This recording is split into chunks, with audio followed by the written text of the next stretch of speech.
I starved and stole to support my mom's habit. I finally cut her out. 5 years later, she's asking for forgiveness, but it's my choice now. When I was 11, my mom trusted me with all her heart because by that age, I had already learned how to do my own laundry, how to cook a meal with only 3 ingredients, and how to wrap a tight blanket around myself at night so it felt like someone was holding me. And it's not like my mom was absent from the home or anything. She just spent all her time locked in her room working on her art. And as for why her art was never enough to pay the bills, I just figured that she trusted me enough to make budget-friendly choices. So even when I woke up in the middle of the night to gum shots or the 100-degree heat in summer because we had no AC, I felt a sense of deep pride. And whenever I went to my friends' houses, I always cooked the entire house dinner. And they'd wake up to the house spick and span. Counters wiped, sofas hoovered, even got the dollar bills that fell in between the cushions. They'd always say things like, "Wow, your mom must be an incredible woman with how well she raised you." And I'd respond with a huge beaming smile, "Yes, she is the best." No one ever questioned why I was so underweight, why I wasn't able to sleep in a bed, and instead always opted for the hardwood floor, why I couldn't even get through a sentence without apologizing. Always just thought I was mature and polite. So one day, when my mom came out of her room for the first time in days, I lunged towards her. "Mommy, look at my report card. The teacher said I did really good." "That's nice, honey,"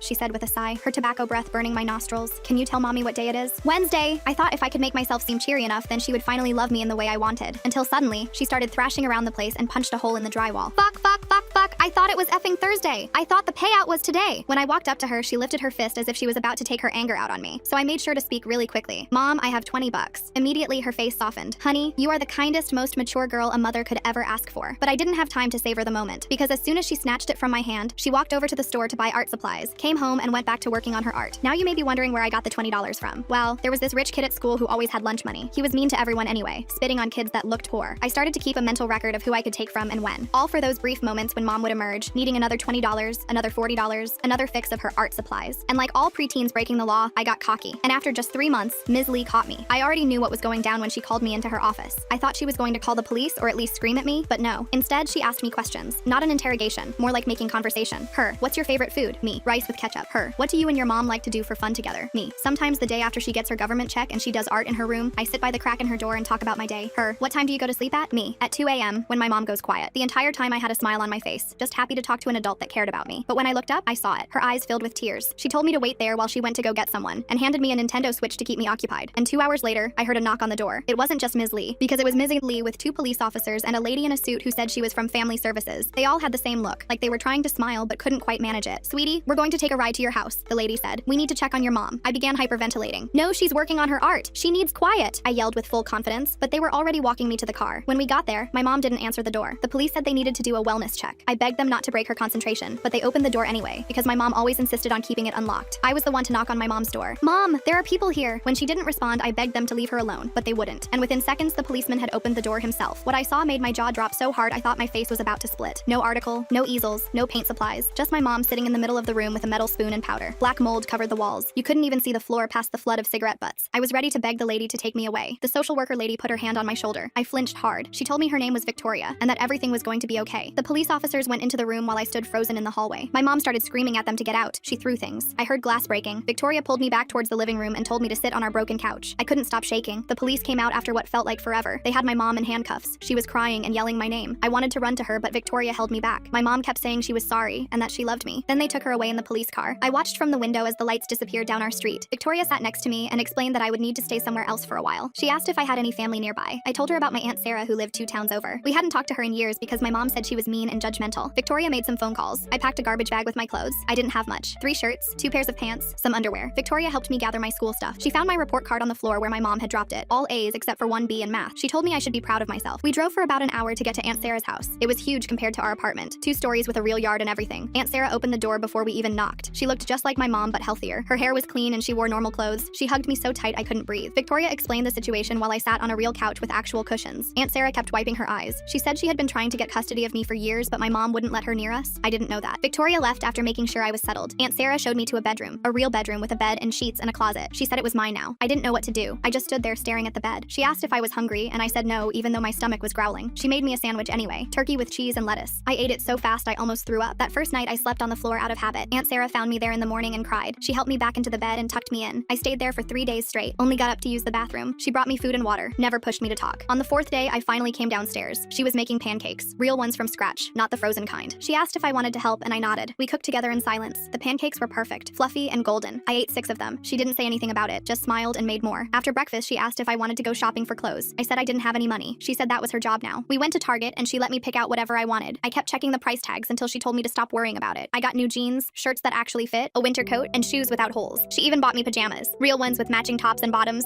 When we got home, she helped me put everything away in my closet. Then she sat on my bed and asked if I wanted to talk about my mom. I shook my head. She said that was okay, and we could talk whenever I was ready, or never if that's what I wanted. But she did tell me one thing. My mom was sick and needed help. It wasn't my fault, and I couldn't have fixed her. I had done everything a kid could do and more, way more than I should have had to. I started crying then, like really crying, the kind where you can't breathe and snot runs down your face. Aunt Sarah held me while I sobbed. She didn't try to make me stop or tell me it would be okay. She just let me cry until I couldn't anymore. School started 2 weeks later. Aunt Sarah drove me there herself in her old Honda Civic that smelled like vanilla air freshener and coffee. She walked me to the office and made sure everything was set up. New emergency contacts, new address, new everything. The secretary kept giving me these sympathetic looks that made my skin crawl. Aunt Sarah hugged me goodbye and told me to have a good day. Her perfume was different from my mom's, cleaner, softer. I was terrified. What if everyone knew about my mom? What if they all stared at me, but nobody said anything? I went to my classes like normal, ate lunch alone like always, picking at the cafeteria meatloaf that looked nothing like food, did my homework in the library after school while waiting for Aunt Sarah to pick me up. The librarian, Mrs. Chen, started leaving little bowls of pretzels on my usual table. Things were good for about a month. I was eating 3 meals a day, sleeping in a real bed with sheets that matched and pillows that weren't flat as pancakes, taking hot showers whenever I wanted without worrying about the water bill. Aunt Sarah even signed me up for soccer because I mentioned once that I thought it looked fun. She bought all the gear, cleats that actually fit, shin guards, a water bottle with my name on it. She came to every practice, sitting on the metal bleachers with the other parents. I was terrible at first, but my coach said I was getting better. My teammates were nice to me. One girl named Isabella invited me to her birthday party. I'd never been to a real birthday party before. Then my mom called. Aunt Sarah had given me a phone for emergencies. A flip phone, nothing fancy, with a little charm hanging off it that she said was for good luck. I was doing homework when it rang. Unknown number. I answered without thinking. Her voice was different, clearer somehow. She said she was in a treatment place and doing better. She missed me so much. She was sorry for everything. Could I come visit just once? She needed to see me, to explain things, to make it right. I told her I'd think about it and hung up. My hands were shaking so bad I dropped the phone. It clattered on the hardwood floor, the sound echoing in my quiet room. I didn't tell Aunt Sarah about the call. I knew I should have, but I didn't want her to take my phone away. My mom called again the next day, and the next. Always when Aunt Sarah was at work, always saying the same things. She loved me. She was getting better. She just needed to see me one time. Her voice had that quality it got sometimes, desperate but trying to sound casual. On the 5th day, she told me she was getting out soon. Maybe we could be a family again, a real family this time. She'd get a job, a nice apartment. We'd have food in the fridge and heat in the winter. Everything I ever wanted. She even mentioned getting a cat, remembering how I'd always wanted one. I started planning, saved my lunch money instead of eating, told Aunt Sarah I wasn't hungry at dinner, that my stomach hurt from running too much at soccer, put half my food in napkins and threw it away later. I needed to be ready when my mom got out, needed to have money for her. Old habits die hard, I guess. Aunt Sarah noticed I was losing weight. She made doctor appointments. The doctor said I was malnourished and needed to eat more. Aunt Sarah watched me at every meal after that, made sure I finished everything. I got creative, spit food into my milk when she looked away, stuffed it in my pockets, fed it to her dog Bruce when she went to the bathroom. Bruce was a golden retriever who would eat anything, wagging his tail like we were playing a game. My mom's calls got more frequent, 3 times a day, 4, sometimes during class, making my phone vibrate against my leg. She said the treatment place was horrible. They were mean to her, didn't understand her art. She needed out, needed my help. Did I still love her? Was I her good girl? The one who always helped mommy? I said yes to everything, couldn't help it. Her voice did something to my brain, made me forget all the bad stuff, made me remember the few times she hugged me, the time she said she was proud of me for making dinner, the time she let me sleep in her bed during a thunderstorm, her arms around me, making me feel safe for once. She told me her release date, 2 weeks away, October 15th, a Tuesday. Said she'd come get me and we'd run away together, start fresh somewhere new, maybe California where it was always warm and I could see the ocean. I could go to school there. She'd get clean for real this time, not like before. This time would be different. I believed her. Or maybe I just wanted to believe her. Hard to tell the difference when you're 12 and desperate for your mom to love you. I started packing secretly, put clothes in my backpack a little at a time. My favorite jeans, the sweater Aunt Sarah bought me that was the softest thing I'd ever owned. Took food from the pantry when Aunt Sarah wasn't looking. Crackers, granola bars, anything that wouldn't go bad. Filled water bottles and hid them under my bed. I felt guilty but also excited. My mom wanted me. She was choosing me. After everything, she still wanted to be my mom. That had to mean something, right? The night before her release, I couldn't sleep. Kept checking my phone every few minutes, the blue glow lighting up my face in the dark. She said she'd call when she got out, tell me where to meet her. I'd sneak out while Aunt Sarah was at work, take the bus to wherever she was. We'd be together again, a real family. I had it all planned out. Even wrote Aunt Sarah a note thanking her for everything. Told her not to worry about me, that I'd be okay. I must have rewritten it 10 times trying to find the right words. Morning came and no call. I went to school like normal, my backpack heavy with supplies. Checked my phone between every class. Nothing. Lunchtime, still nothing. Isabella asked if I wanted to sit with her and her friends. I said no, too distracted to be social. By the time Aunt Sarah picked me up, I was panicking. What if something happened? What if they didn't let her out? What if she forgot about me? I barely touched my dinner. Chicken and rice that usually was my favorite. Aunt Sarah asked if I was feeling sick. I said yes and went to bed early. Lay there staring at my phone, willing it to ring. It finally rang at midnight. I answered before the first ring finished, my heart pounding. But it wasn't my mom. It was a man. His voice was rough, like he'd been smoking for years. He said he was a friend of hers. She was staying with him for a few days, getting back on her feet. She needed money for a bus ticket to come get me, just $100. Could I get it somehow? I said I didn't have any money. He got angry, said I was a selfish kid. Didn't I want to see my mother? Didn't I love her? She talked about me all the time, her perfect daughter who always helped her. Now I wouldn't even help when she needed me most. I started crying. saying. Said I'd figure something out. He told me to meet him tomorrow at the gas station near my school, the Shell station on Maple Street. Bring whatever money I could get, cash only. Don't tell anyone or my mom would get in trouble. Might even go to jail. Did I want that? Did I want my mom in jail? I said no and hung up. Spent the rest of the night trying to figure out where to get money. Aunt Sarah's purse was downstairs. She usually had cash, but stealing from her felt different than stealing from kids at school. She'd been so nice to me, given me everything, but my mom needed me, and I needed my mom. Next morning, I took $40 from Aunt Sarah's wallet while she was in the shower. The bills were crisp and new, like she'd just been to the ATM, felt sick the whole time, almost put it back twice, but I kept thinking about my mom, about being a family again, about her choosing me. I went to school with the money burning a hole in my pocket, couldn't focus on anything, kept watching the clock. At lunch, I walked to the gas station. The man was there like he said, tall and skinny with tattoos on his neck, some kind of snake or dragon. He grabbed the money and counted it, said it wasn't enough. My mom needed at least 200. I told him that was all I had. He said I better find more by tomorrow or my mom would be real disappointed. Then he left, getting into a hit-up truck that belched black smoke. I went back to school feeling worse than ever. $40 gone and my mom still wasn't coming. That night, I couldn't eat at all. Aunt Sarah felt my forehead and said I seemed warm. Maybe I should stay home tomorrow. I said no too quickly. She looked at me funny but didn't push it. After she went to bed, I snuck downstairs again. The stairs creaked under my feet and I froze each time, listening for movement. Found her emergency cash in the kitchen drawer. $200 in 20s. I took it all. Figured I'd need it for the man plus extra for my mom when she came. Went back to bed but couldn't sleep. Kept thinking about Aunt Sarah finding the money gone. What she'd think. What she'd do. Next day, I met the man again. Gave him the 200. He smiled and said my mom would be so happy. She'd call me tonight for sure. Set up when and where to meet. I believed him because I had to. Went through the rest of school in a daze. Isabella asked if I wanted to come over after soccer practice. Her mom was making tacos. I said maybe another time. She looked hurt, but I couldn't think about that. Had to focus on my mom, on our plan, on being a family again. That night, Aunt Sarah made my favorite dinner. Spaghetti with meatballs. Real ones, not from a can. She'd been cooking all afternoon, the house smelling like garlic and tomatoes. I forced myself to eat so she wouldn't worry. She talked about weekend plans. Maybe we could go to the movies, or the beach if it was warm enough. She'd pack a picnic, bring Bruce. I nodded and smiled and felt like the worst person in the world. She was planning our weekend and I was planning to disappear. After dinner, she hugged me and said she loved me. I almost told her everything right then. Almost. But I didn't. Just hugged her back and went to my room. My phone rang at 10. Unknown number again. But it wasn't my mom. It was the man. He said there was a problem. My mom got arrested. Something about old warrants. She needed bail money. $500. Could I get it? I said no. That was too much. He said I didn't understand. If she didn't get bail, she'd be in jail for months, maybe years. Was that what I wanted? My mom rotting in jail because her daughter wouldn't help her? I was crying again. Told him I'd try. He said I had until tomorrow night. After that, my mom was on her own. I knew Aunt Sarah didn't have $500 just lying around, but I also knew she had a jewelry box in her room. Some of it looked expensive. Maybe I could take a piece and pawn it. She had so much she probably wouldn't notice one thing missing. At least not right away. And by then, I'd be with my mom. We'd figure out how to pay her back. My mom would get a job like she promised. We'd save up and buy Aunt Sarah new jewelry, better stuff even. I waited until I heard Aunt Sarah snoring, snuck into her room quiet as I could. The jewelry box was on her dresser, made of dark wood with little flowers carved on top. I opened it slowly. Lots of necklaces and rings and bracelets. I grabbed a gold necklace that looked heavy, figured gold was worth a lot. Was about to leave when I saw a picture tucked into the mirror. Me and Aunt Sarah at my first soccer game, both of us smiling huge. I looked happy, really happy. Happier than I'd ever been with my mom. I stood there staring at it, holding the necklace, thinking about everything. Then Aunt Sarah woke up, saw me standing there with her necklace. I expected her to yell, to call me a thief, to kick me out, but she just looked sad, asked me to sit down. I sat on her bed still holding the necklace. She asked if I needed money for something. I started sobbing, told her everything, about my mom calling, about the man, about the money I already took, about the bail. Everything just poured out. She listened without interrupting. When I finished, she asked for my phone. I gave it to her. She looked through the calls, then she hugged me, told me none of this was my fault. My mom was sick and was using me. The man was probably her dealer. There was no bail, no arrest, just more lies to get money for substances. I wanted to argue, to say she was wrong, that my mom loved me and needed me. But deep down, I knew Aunt Sarah was right. My mom had been out for days and hadn't come to see me, just sent some man to get money. Same pattern as always, same lies, same manipulation, same me falling for it because I wanted so badly for her to love me, to choose me, to be a real mom. But she wasn't capable of that. Maybe she never was. Aunt Sarah called the police about the man, gave them his description and the gas station location. Then she called to change my phone number, said we'd deal with the stolen money tomorrow. Tonight, I just needed sleep. She tucked me into bed like I was a little kid, sat with me until I stopped crying, told me she loved me, that I was safe, that I didn't have to take care of anyone but myself. That was her job now, taking care of me, and she wasn't going anywhere. Next few weeks were hard. I kept waiting for my mom to show up, to bang on the door demanding to see me, but she never came. The man got arrested for dealing. Police said he gave them information about my mom. She was back using, living in some house with other addicts. Probably didn't even remember calling me. Or maybe she did and just didn't care enough to try again once the money stopped coming. Either way hurt the same. Aunt Sarah got me into therapy. Some lady named Dr. Martinez who specialized in kids like me, kids who had to grow up too fast, who took care of parents instead of the other way around. Her office had soft chairs and tissues on every table. She taught me about boundaries, about how it wasn't my job to save my mom, how I couldn't love her into being healthy, how her addiction wasn't my fault or my responsibility. Easy to understand in my head, harder to believe in my heart. I started doing better in school. Turns out when you're not worried about your mom all the time, you can actually focus on learning. My grades went from good to great. Teachers started noticing me for good reasons, not because I was stealing or falling asleep in class. Isabella invited me to her house again. This time I said yes. We played video games and ate pizza and talked about boys we thought were cute, normal kid stuff. Felt weird, but good. Soccer season ended and Aunt Sarah signed me up for basketball. I was terrible at that too, but my teammates didn't care. They just wanted me to have fun. So I did. Ran around and missed shots and laughed when I fell. Aunt Sarah came to every game, cheered even when we lost, took the whole team for ice cream after. Some of the other parents started talking to her, asking if I could come to sleepovers and birthday parties. She always said yes. My therapist said I was making progress, learning to be a kid instead of a caretaker. harder, but I still had bad days. Days when I missed my mom so much it physically hurt. When I remembered the good moments and forgot all the bad. When I wondered if I gave up too easy, if I should have tried harder, done more, been better. Dr. Martinez said those feelings were normal, that they'd probably never go away completely, but they'd get easier to handle, and they did, slowly. One day, Aunt Sarah asked if I wanted to visit my mom. She was in a rehab facility, a real one this time, had been clean for 60 days. Her counselor thought seeing me might help her recovery, but only if I wanted to. No pressure either way. I thought about it for a week, changed my mind a dozen times, finally decided yes. I needed to see her, to know if she was really trying this time, or if it was just another lie. The facility was nice, clean and bright with lots of windows, nothing like I expected. My mom was waiting in the visiting room. She looked different, healthy. Her skin was clear and her hair was washed. She'd gained weight, good weight. When she saw me, she started crying. I did too. We hugged for a long time. She smelled like soap instead of cigarettes, felt solid instead of fragile. When we sat down, she took my hands, apologized for everything, said she understood if I hated her, that she'd been a terrible mother, put me through things no kid should go through, that she was sorry, so sorry. I told her I didn't hate her, that I loved her, always had, even when things were bad, especially when things were bad. She cried harder, said she didn't deserve my love but was grateful for it, that she was working hard to get better, going to meetings, taking medication, learning to deal with her problems without substances, that she wanted to be the mom I deserved, even if it took years, even if I never trusted her again. She wanted to try. We talked for an hour about school and soccer and Aunt Sarah. She said she was glad I was with Sarah, that her sister was a good person, better than she'd ever been, that I was safe and loved and that's all she wanted for me. When visiting time ended, we hugged again. She said she loved me, that she'd always love me, that she'd call when the facility allowed it, write letters, whatever I was comfortable with, but no pressure. My healing came first. She'd wait as long as it took. Aunt Sarah drove me home in silence, let me process everything. When we got back, she made hot chocolate and we sat on the couch. I told her about the visit, how my mom seemed different, how she apologized, how she said she wanted to get better. Aunt Sarah listened and nodded, said she hoped it was true, that my mom would stay clean, but that we'd take it one day at a time. No expectations, no pressure, just see what happens. My mom did call, once a week like she promised. We talked about safe things, school and friends and books I was reading. She told me about her recovery, the steps she was working, the job training program she'd joined, the apartment she hoped to get when she left the facility. Small things, normal things, things that gave me hope, but I was careful with that hope. Kept it small and protected. Didn't let it grow too big too fast. Months went by like that. Phone calls every Sunday at 3 p.m. My mom stayed clean, got out of the facility and into a halfway house, started working at a grocery store stocking shelves, sent me pictures of her little room, just a bed and dresser, but she was proud of it. Said it was the first place she'd paid for with her own money in years. I put the pictures on my bulletin board next to my soccer team photo. Then one day she asked if we could meet for lunch, just the two of us, somewhere public. Aunt Sarah could drop me off and pick me up, no pressure. I thought about it for 3 days. Asked Dr. Martinez what she thought. She said it was my choice, but to trust my gut. My gut was scared, but also curious. So I said yes. We met at a Denny's near her halfway house. She was already there when I arrived, drinking coffee and looking nervous. She stood up when she saw me. We hugged awkwardly, sat down and stared at our menus. The waitress came by twice before we were ready to order. Finally, I got pancakes. She got a salad. We made small talk about the weather, about my basketball season starting, about her job. Then she pulled out an envelope. Inside was $240, the money I'd stolen for her dealer. She said she'd been saving to pay it back, wanted to give it to Aunt Sarah but thought I should do it, part of making amends. I stared at the money, remembered stealing it, how scared I was, how desperate. She said she was sorry for putting me in that position, for making me think I had to take care of her, for being the kind of mom whose kid had to steal to survive. I told her Aunt Sarah didn't care about the money, that she'd forgiven me right away. My mom nodded, said Sarah was good like that, always had been, even when they were kids. Then she told me stories about growing up with Aunt Sarah, how Sarah always looked out for her, tried to help when things got bad, but my mom was too proud, too stubborn, pushed her away, chose substances over family, regretted it every day since. Lunch ended and my mom walked me outside to wait for Aunt Sarah. She asked if we could do this again, maybe once a month. I said I'd think about it. She said that was fair, more than fair. When Aunt Sarah pulled up, my mom waved but didn't approach the car. I got in and we drove away. I watched my mom get smaller in the side mirror. She stood there until we turned the corner. That night, I gave Aunt Sarah the money. She tried to refuse, but I insisted, said it was important. She put it in her wallet and that was that. No big deal, no drama, just done. We made tacos for dinner and watched a movie. Bruce curled up between us on the couch. Normal Tuesday night stuff, felt good. I met my mom for lunch once a month after that. Always at the same Denny's. Always pancakes for me and salad for her. She stayed clean. Got promoted to shift supervisor. Moved into a real apartment with a roommate named Brittany, who was also in recovery. Showed me pictures of their place. Clean and simple. Nothing fancy but better than anywhere we'd lived together. For my 13th birthday, she asked if she could take me shopping. Real shopping. Not stealing or scraping together dollars. She had a budget saved up and everything. Aunt Sarah said okay, but looked worried. I was worried too. But my mom showed up on time. Took me to the mall. Let me pick out clothes and books and a new backpack for school. Didn't complain about prices or make me feel guilty. Even bought us pretzels at the food court. When she dropped me off, she gave me one more present. A letter. Said to read it when I was ready. Maybe with Aunt Sarah, maybe with Dr. Martinez, maybe alone. Whatever felt right. I waited until bedtime. Sat on my bed and opened it carefully. Her handwriting was neat. Neater than I remembered. The letter was long, 5 pages front and back. She wrote about her childhood. How her dad left when she was 7. How her mom worked 3 jobs and was never home. How she started drinking at 12 to feel less lonely. Moved to harder stuff by 15. Met my dad at 17. He was older and had money. Seemed like a way out. But he was just another addict. They enabled each other. Made each other worse. She wrote about finding out she was pregnant with me. How she tried to get clean but couldn't. How she convinced herself she'd quit after I was born. born. But addiction doesn't work that way. She loved me from the second she saw me, but love wasn't enough. The substances always won, always came first, even when she hated herself for it, even when she saw what it was doing to me. She wrote about watching me take care of myself, how proud and horrified she was. Proud that I was so capable, horrified that I had to be. How she'd lie in her room high and hear me cooking dinner, doing homework, taking care of everything. How she'd want to help but couldn't move, couldn't think past the next fix. How she'd promise herself tomorrow would be different, but tomorrow never came. She wrote about the day they took me away, how it was the worst and best day of her life. Worst because she lost me, best because I was finally safe. How she spent the first month in treatment planning to get me back, making all the same promises, all the same lies. How her counselor made her face the truth, that she wasn't capable of being my mom, not then, maybe not ever, that loving me meant letting me go. She wrote about watching me thrive with Aunt Sarah, getting updates from the facility, hearing about soccer and friends and good grades, how it hurt and healed at the same time, knowing I was happy, knowing it was without her, how she had to learn to be okay with that, to want my happiness more than my presence, to love me more than she needed me. The last page was about now, how she woke up every day and chose to stay clean, not for me, for herself, because she finally believed she deserved better. How she went to meetings and worked the steps and helped other addicts, how she was learning to be a person, not just an addict, not just a bad mother, a whole person with good and bad and everything in between. She ended by saying she loved me, would always love me, that I saved her life by leaving, by thriving without her, by showing her what she was missing, what she was destroying, that she didn't expect forgiveness, didn't expect a relationship, just wanted me to know the truth, the whole truth, that I was the best thing she ever did, even if she did it badly, even if it hurt us both. I was her greatest accomplishment and her biggest regret, both things true at the same time. I cried reading it, cried harder showing it to Aunt Sarah, cried in Dr. Martinez's office discussing it, cried because it answered questions I didn't know I had, explained things I'd been too young to understand, made my mom human instead of a monster, made her sick instead of evil, made it easier to forgive her, made it easier to forgive myself for not being enough to save her. After that, our lunches got easier. We talked about real things, her recovery, my life, the future. She never asked for more than I could give, never pushed for overnight visits or holidays or anything bigger than monthly lunches. Said she was grateful for whatever I was comfortable with, and she meant it. I could tell. She was different. Still my mom, but also a stranger. Someone I was getting to know for the first time. Sophomore year, I made varsity basketball. My mom came to a game, sat in the back with the other parents, didn't try to talk to Aunt Sarah or make a scene, just watched and cheered when I made a shot, left before I could find her after, sent a text saying she was proud. That was it. Perfect in its simplicity. No drama, no expectations, just support. She came to more games after that, always in the back, always leaving quietly. Sometimes I'd wave and she'd wave back. Sometimes I'd be too focused on the game to notice her. Either way was fine. She was there because she wanted to be, not because she had to be, not because I needed her to be, just because. Junior year, she got her own place. No roommate, just her and a cat named Harley. She'd been promoted to assistant manager, had health insurance and a savings account. Normal adult things that felt like miracles. She invited me over for dinner, said Aunt Sarah could come too, make sure everything was safe. I said I'd think about it. Took me a month to decide. Dr. Martinez said there was no rush, no right answer, just what felt comfortable. So I went. Aunt Sarah dropped me off but didn't come in. Said this was my thing, my choice. She'd be right outside if I needed her. My mom made spaghetti, not from a jar. Real sauce with tomatoes and basil and garlic. We ate and talked about school, about her cat, about anything except the past. It was nice, weird, but nice. I started going over once a month, sometimes twice. Always told Aunt Sarah where I was. Always had my phone. Always had an exit plan, but I never needed it. My mom kept things light, kept things safe, showed me she could be trusted, at least with this, at least for now. And that was enough, more than enough. It was everything. Senior year, she came to my graduation, sat with the other parents this time, not in the back, not hiding, right there with everyone else. Took pictures when I walked across the stage, hugged me after, quick and careful, said she was proud, said she loved me, said she'd see me at lunch next week, then left. No trying to join the family celebration, no making it about her, just there and gone. Perfect. I'm in college now. State school about 2 hours from home. Home being Aunt Sarah's house. Always will be. My mom and I text sometimes, still have lunch when I'm in town. She's been clean 6 years, has her own life, friends from recovery, a boyfriend named Kyle who's also sober, a promotion to store manager, normal problems like car repairs and tax returns, nothing like before. She asked once if I'd ever call her mom again. I'd been calling her by her first name since I moved in with Aunt Sarah. Couldn't help it. Mom felt too loaded, too heavy, too much history. I told her maybe someday, when it felt right, if it ever felt right. She said she understood, said her name was fine, said having me in her life at all was more than she deserved, and she meant it. Aunt Sarah is still Aunt Sarah, still comes to my games, still makes sure I'm eating enough, still hugs me too tight when I come home for breaks, still my real parent in all the ways that matter. She never adopted me officially, said she didn't need papers to love me, to be my family. She was right. Blood makes you related, choice makes you family. She chose me every day, still does. I'm studying social work, want to help kids like me, kids who raise themselves, who take care of parents who can't take care of them, who steal and lie and starve to survive, who think love means sacrifice, who think they're not worth saving. Dr. Martinez says I'll be good at it, that my experience will help others, that pain can become purpose. Maybe she's right. My mom sends cards on holidays, calls on my birthday, comes to important things when invited, stays away when not. We have boundaries now, clear ones, healthy ones. She respects them. I respect her recovery. We're not mother and daughter exactly, not friends either. Something in between, something unique, something that works for us. Sometimes I think about that 11-year-old girl, cooking rice with ketchup, sleeping on floors, stealing to survive, thinking it was normal, thinking she was loved,